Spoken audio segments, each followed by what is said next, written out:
Alright, so I'm gonna do for this one your first bar chord, which is where things get pretty tricky. And I'm also gonna do a major scale at the end, and I'll get a little bit into that. But for now, the bar chord. So the reason bar chords, the reason people hate them so much is that it takes a lot of finger strength, or a fair amount. You get used to it.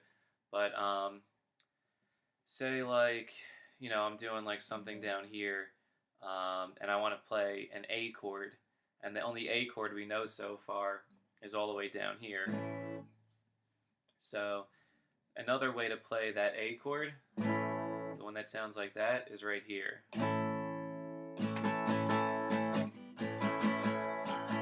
You can see they sound a little bit different, but same chord, just different voicings. So what it is, the reason it's called a bar chord, we're on the 5th fret that I'm talking about here. You take your first finger and you bar it across the whole thing, the whole fretboard. So you're holding down every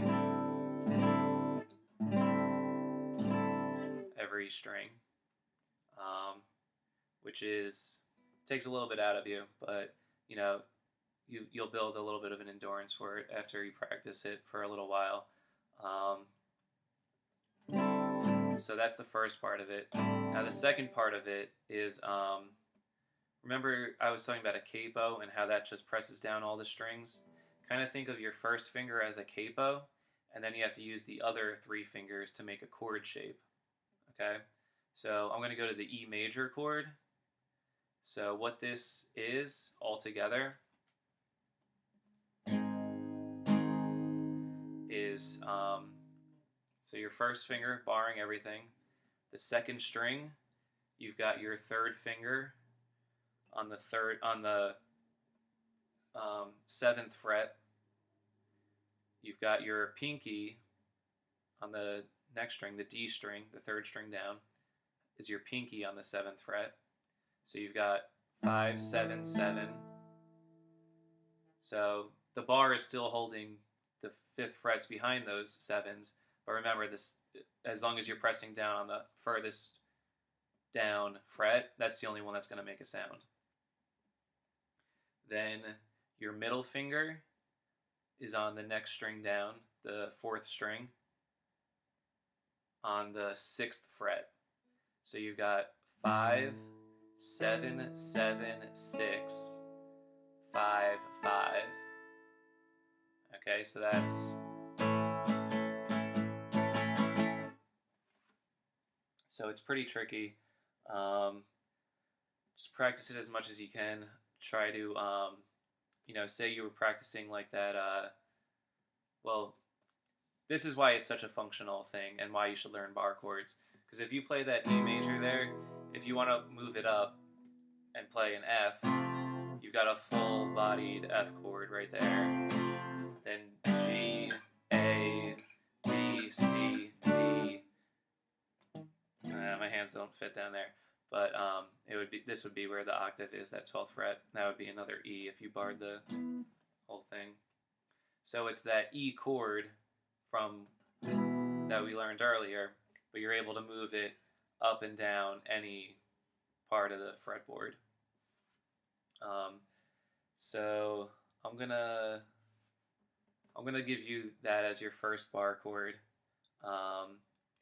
but you could also do like the A chord shape. You could do, and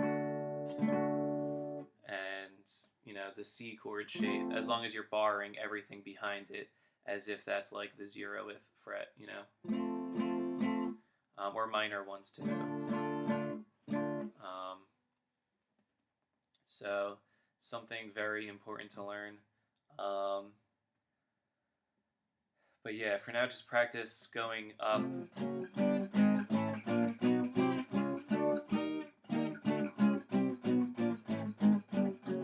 and down the bar chord shape, all the way up and down.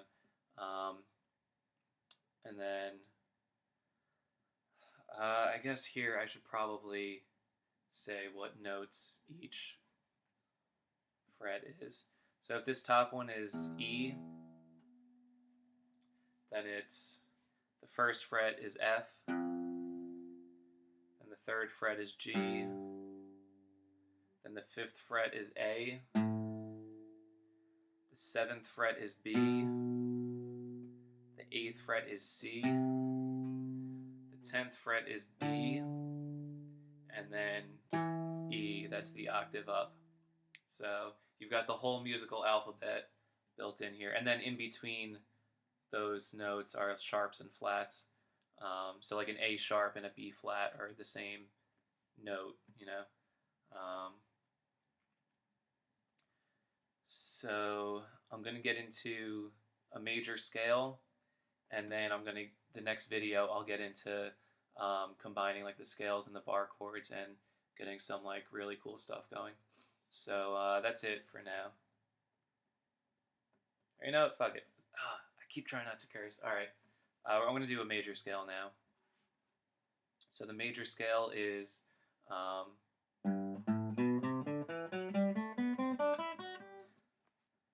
have to. All right, I'm getting ahead of myself. Sorry, but this is the bar chord I was talking about. I meant to show that before. So that's the 5th fret there. So that makes this an A chord.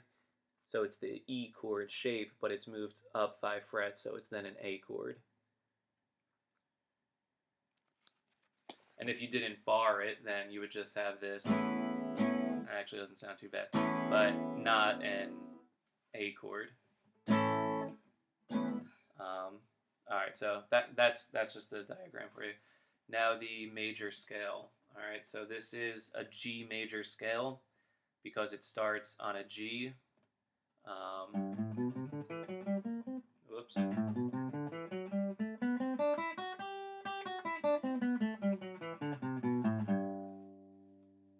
right, so that's a pretty basic scale, and scales are good because they really get your fingers moving, and it's just like a curveball to keep you thinking in the right direction. So I'm going to go string by string, and it's 3rd fret on the top string, 3rd fret, 5th fret. This whole time you're in second position, second position, which means that your first finger is lined up with the 2nd fret, your middle finger will take care of the 3rd fret, your 3rd finger the 4th fret, and your pinky the 5th fret, sorry. And that way you don't have to change position for the whole scale. My fingers are moving, but my hand doesn't have to move up or down at all. So top string, 3/5. Second string, 2/3/5. So far you've got.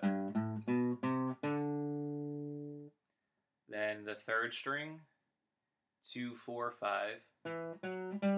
These are the frets I'm talking about. The next string down, you've got 2nd, 4th, 5th. So it's 3/5, 2/3/5, 2/4/5, 2/4/5. Now the next string down, 3/5, and the last string, 2/3.